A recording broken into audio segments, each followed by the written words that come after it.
primer papa de la iglesia fue Pedro, y nosotros llevamos esa secuencia papal histórica. Pues desde luego, cuando yo estoy en el foro con ellos, en esa discusión, sentado en una mesa, tal vez comiéndonos un pedazo de salmón o compartiendo, le digo, ese cuento ni los historiadores de ustedes se lo han acreditado. Porque ustedes saben que Pedro nunca fue papa. Y los historiadores de ustedes dicen con perfecta claridad que Pedro nunca fue papa. Y que el concepto del papado vino posterior al siglo V. Que eso lo vamos a discutir probablemente la semana que viene, si me dejan trabajarlo de hoy. O sea, fue posterior al siglo V, no fue ahora. Entonces, ¿de dónde se puede sacar? Si hasta el siglo, mire, hasta el siglo, déjame ver si aquí hay un dato que podemos utilizar para hablar de esto de manera más concreta. Déjame ver si lo encuentro así, de manera rapidita por aquí. Pero es interesante que hasta el año 514, hasta el año 395, siglo IV, finales ya del siglo IV para el siglo V, no existió papa. Lo que dice que él vino en el siglo XV. El primer papa, históricamente hablando, se llamó Anastasio.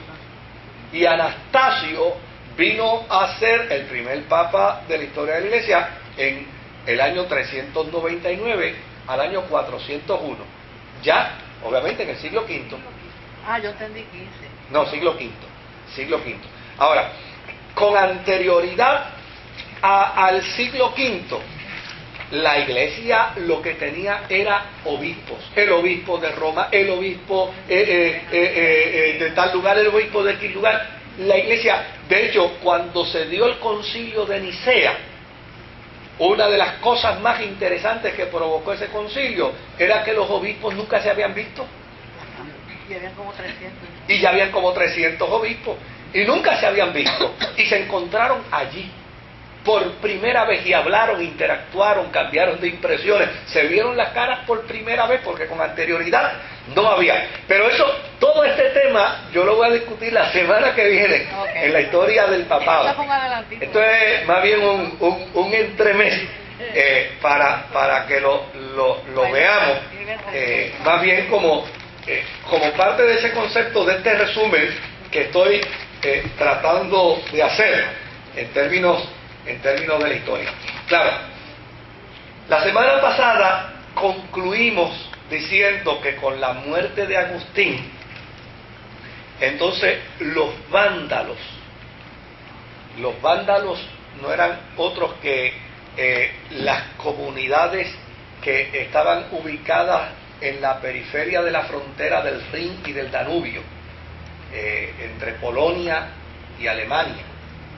No eran polacos ni eran alemanes, como tampoco los indígenas de Puerto Rico eran puertorriqueños, eran indígenas. O sea, eso es importante, porque sí, no estamos diciendo que eran los polacos o los alemanes, sino que eran la gente que vivía en esas tierras. Esa gente se les conocía como los vándalos.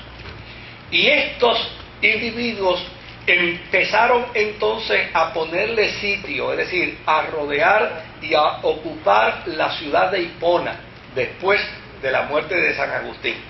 Ya prácticamente eran dueños de todo el norte de África y ya habían llegado prácticamente hasta los límites del viejo imperio romano.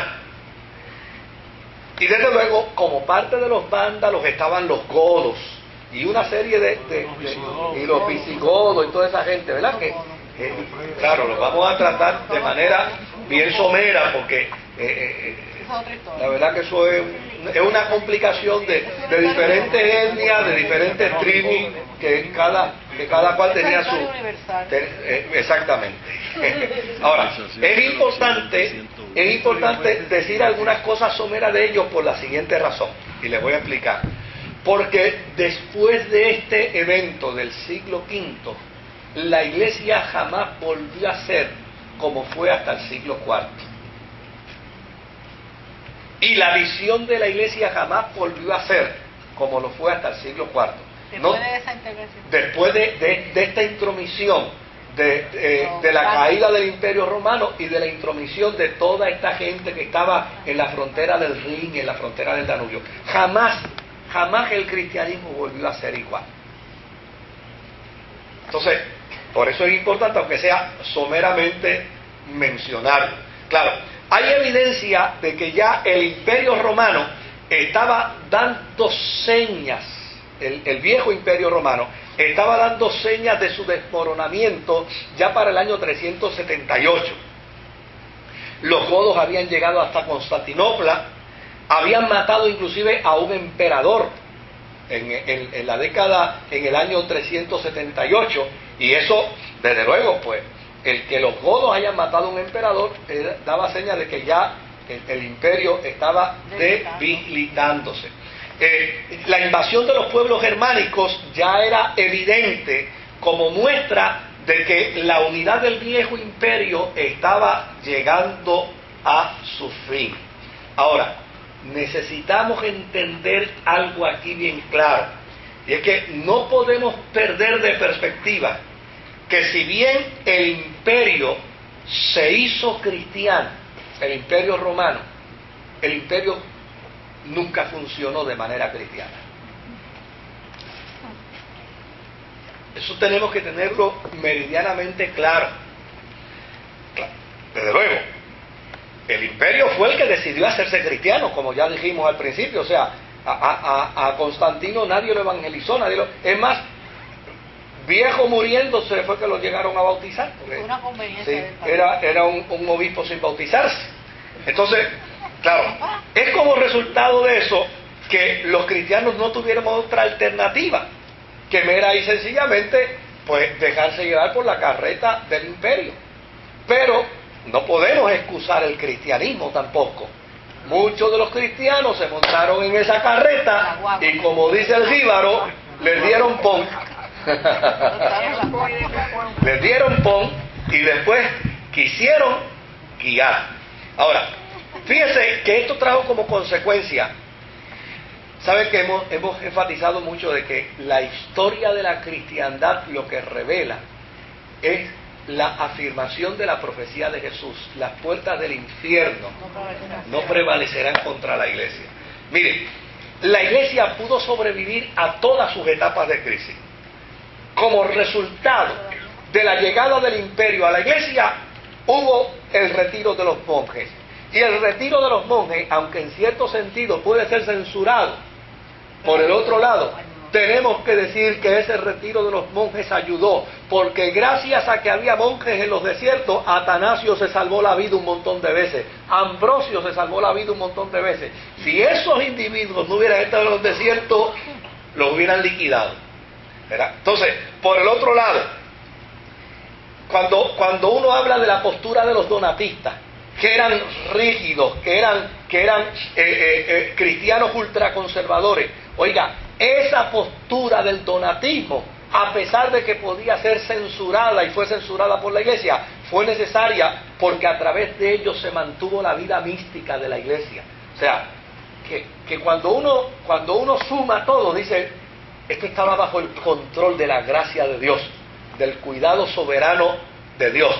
Cuando hablamos de Eusebio de Cesarea, que es precisamente el hombre que plantea los nuevos conceptos para demostrarle a los romanos, somos tan capaces de pensar como ustedes, y de demostrarle que nuestro pensamiento vence a las postulaciones filosóficas que ustedes tienen.